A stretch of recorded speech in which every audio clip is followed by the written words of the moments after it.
예, 전해드린 대로 이재명 대표는 오는 11일 토요일이죠. 이 검찰에 출석하겠다고 통보한 것으로 알려졌습니다. 예, 관련 내용 노동일 경희대 교수 그리고 김상일 정치평론가와 함께 짚어보도록 하겠습니다. 안녕하세요. 안녕하십니까. 자, 이 피의자가 검찰에 며칠 날 나가겠습니다. 자, 이렇게 통보를 하는 게 흔한 일입니까? 어떻습니까? 흔하지 않은 게 아니라 그런 얘기는 없죠. 물론 이제 처음 검찰이 이제 소환을 하면 일정이 맞지 않을 경우도 있지 않겠습니까? 예. 급한 일이 뭐 있다든가 할 때, 그거 당연히 검찰과 협의해서 소환 날짜를 다시 정할 수는 있는 거죠, 당연히. 그런데 자기 마음대로 일방적으로 언제 나가겠다 통보를 하고, 더더구나 휴일에, 토요일에 이렇게 나가겠다고 얘기하는 경우는 있을 수 없죠. 뭐 거대 야당 대표 아니면 이렇게 하겠습니까? 뭐 이런 걸 보면 지금 이제 이재명 대표와 민주당에서는 일부에서는 뭐 이게 검찰 독재라고 얘기하는데, 어떻게 검찰이 독재하는 그런 상황에서 이와 같이 피의자가 일방적으로 나 휴일날 나가겠다. 그리고 지난 토요일은 또 안 나간 거 아니겠습니까? 이렇게 할 수가 있겠습니까? 그 참 보기 드문 광경이고 아마도 검찰 독재라는 말은 어불성설이라는 걸 스스로 증명하는 것 같습니다. 예, 알겠습니다. 그래도 이제 뭐 검찰 입장에서는 이재명 대표한테 좀 더 빨리 좀 나왔으면 좋겠다라고 이야기를 하는데 이재명 대표는 뭐 평일날 나갈 생각은 없는 거죠? 그런 것 같습니다. 이제 뭐 이재명 대표 입장에서는 이제 공인이니까 본인도 국민을 위해서 일을 한다라는 차원에서 뭐 주말에 나가겠다 이렇게 얘기를 한 건데요. 예. 근데 어쨌든 뭐 4일하고 5일은 뭐 어쨌든 개인의 사정에 의해서 못 나간 거 아니겠습니까? 그렇기 때문에 검찰 입장에서는 지체가 됐으니 좀 빨리 나와 달라 이렇게 요청을 하는 것 같고요. 이렇게 생각해 보면 좋을 것 같아요. 국민을 위해서는 이 어쨌든 수사가 빨리 마무리되는 게 저는 좋다고 생각해요. 그래야 여든 야든 협의도 하고 민생에 집중할 수 있잖아요. 그래서 이재명 대표도 모르겠습니다.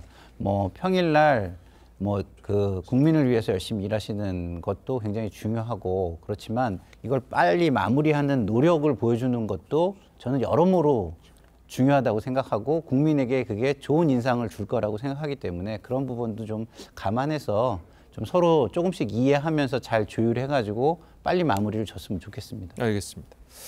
자, 다음 이야기 좀 해보도록 하죠. 어제 국회 대정부 질문에서는 이재명 대표 사법 리스크 겨냥한 공방이 벌어졌습니다. 직접 들어보시겠습니다.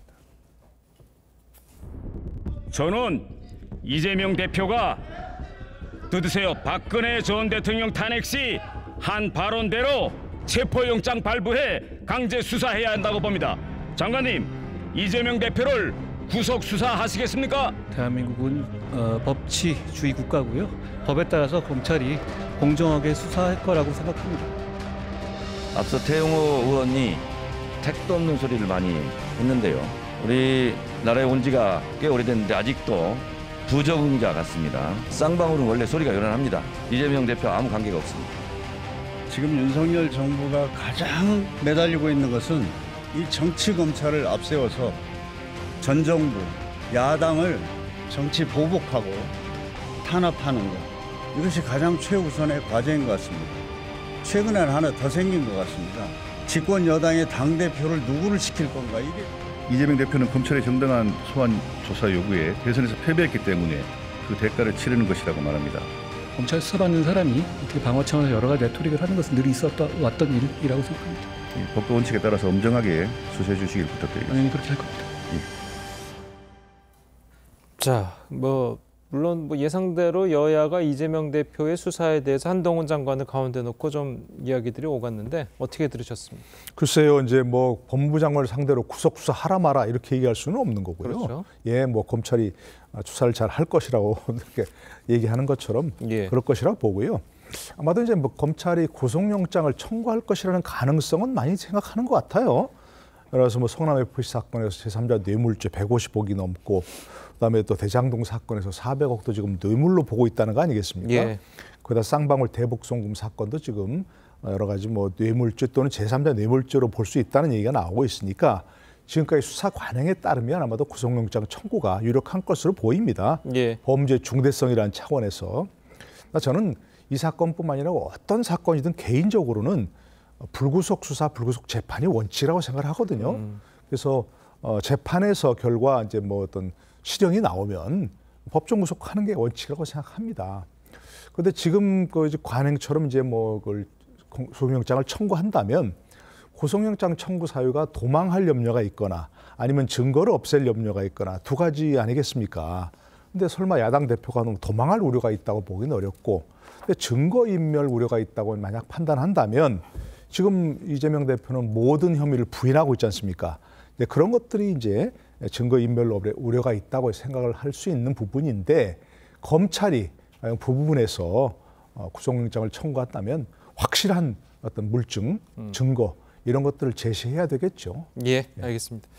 자, 다음으로 조국 전 장관 관련 소식을 한번 짚어보도록 하겠습니다. 조국 전 장관의 1심 판결 후에 딸 조민 씨가 한 유튜브 방송에 출연해서 직접 심경을 밝혀서 주목을 끌고 있습니다. 어떤 이야기를 했는지 직접 들어보시겠습니다. 저는 떳떳합니다. 부끄럽지 않게 살았고요. 근데 과연 본인들은 스스로에게 아니면 그들의 가족들에게 똑같은 잣대를 적용하는지 그거는 묻고 싶습니다. 동료나 선배들이 본인의 의사로서의 실력에 대해서도 얘기를 할 거 아니에요? 자질이 충분하다고 들었습니다.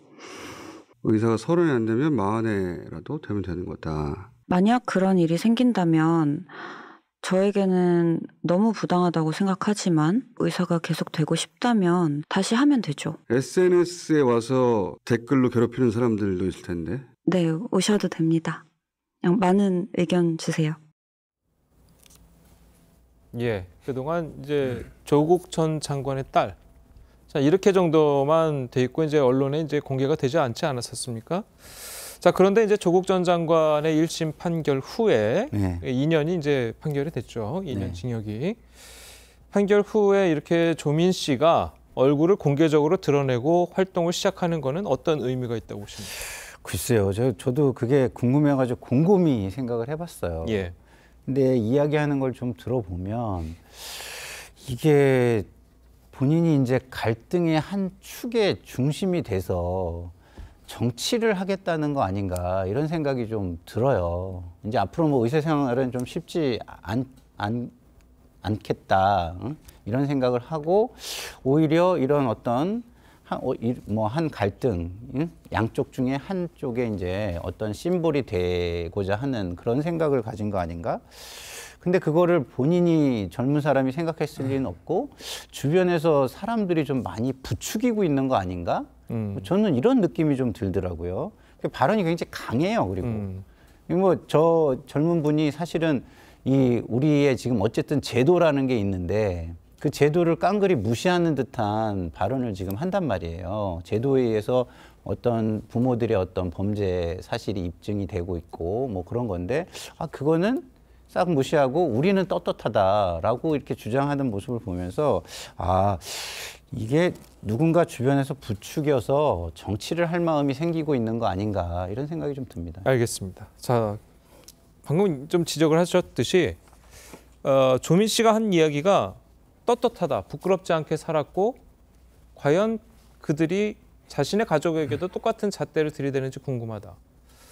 자, 이거는 어떻게 받아들여야 될까요? 이미 뭐 1심 판결이 나서 유죄 판결을 받은 거 아니겠습니까? 그러니까요. 저도 자식 키우는 입장에서 참 이런 얘기 하고 싶지 않은데요. 그야말로 지금 뭐 주관적으로 개인들끼리 어떤 뭐 비판을 하고 하는 건 뭐 그렇다 쳐요. 받아들이지 않는다고 하는 건. 지금 말씀하신 대한민국 사법부에서 그 정경심 씨 본인의 어머니에 대한 판결은 이미 대법원 판결까지 확정이 됐죠. 아버지에 대한 판결은 1심 판결이니까 인정하지 않는다 뭐라고 하더라도 그 정경심 씨 판결에서 부산대 의전원 입시에 제출한 7가지 스펙이 모두 가짜거나 허위다라고 확정이 된 거거든요.